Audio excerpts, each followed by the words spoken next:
बच्चों, आज के मेरे इस एजुकेशनल चैनल में आप लोगों का स्वागत है।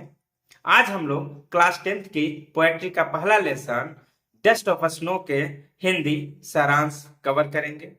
यह लेसन जो है क्लास 10th के बच्चों के लिए मोस्ट इंपोर्टेंट है और परीक्षा में इससे पैसेज या सेंट्रल आइडिया पूछा ही पूछा जाता है। आज इस पोयम में जिसको रॉबर्ट फ्रॉस्ट ने कंपोज किया है, इसके महत्व को हम समझेंगे। रॉबर्ट फ्रॉस्ट इस पोयम में कौवे और हेमलॉक पेड़ का उदाहरण लिया है। कौवा जो कि बुराई का प्रतीक है और हेमलॉक ट्री भी एक बुराई का ही प्रतीक है, क्योंकि हेमलॉक ट्री एक जहरीला पेड़ है और कौवे को भी शुभ नहीं माना जाता है। कवि ने इन दोनों का उदाहरण इसलिए लिया है क्योंकि वो दुखी था, उसका मन प्रसन्नचित्त नहीं था, इसलिए वो इन दोनों का उदाहरण लेकर के एक पोयम लिखा है। ये पोयम बहुत छोटा है, लेकिन इसके जो मीनिंग है बहुत गहरे हैं। इस पोयम के माध्यम से पोएट हमें बताना चाहता है कि छोटी सी छोटी घटना भी हमारे जीवन को प्रभावित करती है। तो चलिए इस पोयम को हम लोग पढ़ लेते हैं।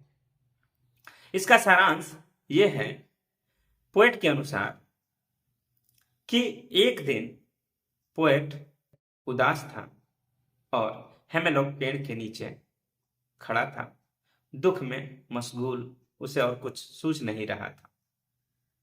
उस पेड़ पर कौवा बैठा हुआ था और कौवा कुछ हलचल करके पेड़ से बर्फ के छोटे कणों को गिरा देता है।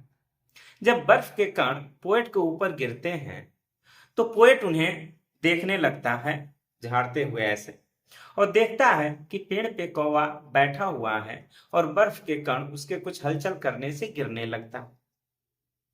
उसका ध्यान तुरंत उस प्राकृतिक छटा पे चला जाता है, उन पेड़ों पे चला जाता है, पेड़ पे जमे हुए बर्फ पे चला जाता है और पोएट उस प्राकृतिक खूबसूरती में खो जाता है और प्रकृति को देखने लगता है और फिर वो अपना दुख भूल जाता है और उसका मन प्रसन्नचित्त हो जाता है।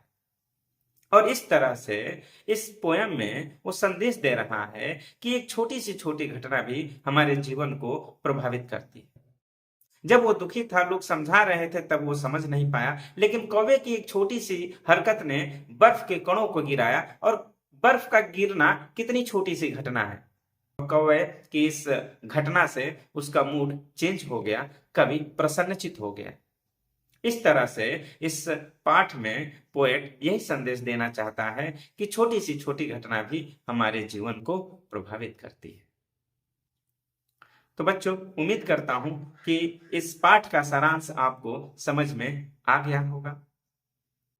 बच्चों, यदि यह पाठ का सारांश आपके लिए थोड़ी सी भी वैल्यू ऐड करता है तो प्लीज वीडियो को शेयर कर दीजिए अपने दोस्तों के पास, ताकि वे लोग भी इसके सारांश को समझ सकें।